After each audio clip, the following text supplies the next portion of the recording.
Meron pa po tayong stocks ng ng red cherry shrimp, pero yung mga breeder size na lang. Pwede ko ibenta yung ng 30 pesos isang piraso, breeder size na red cherry shrimp. Tapos meron pa tayong yung endler na may snake skin yung katawan tsaka black bar. Paubos na rin yun eh. Pero meron pa tayong available na dalawang trio. 550 yung isang trio.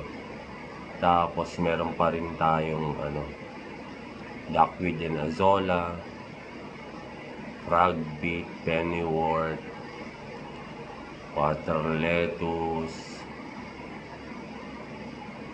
water hyacinth, kasi dalawa lang yung baby plant. Tapos turmeric seedlings meron pa tayo, 130 yung isang plant. Tapos pa ba, hydrelia, gapi grass, tsaka yung salvinia meron pa din, isang order na lang yun. Tapos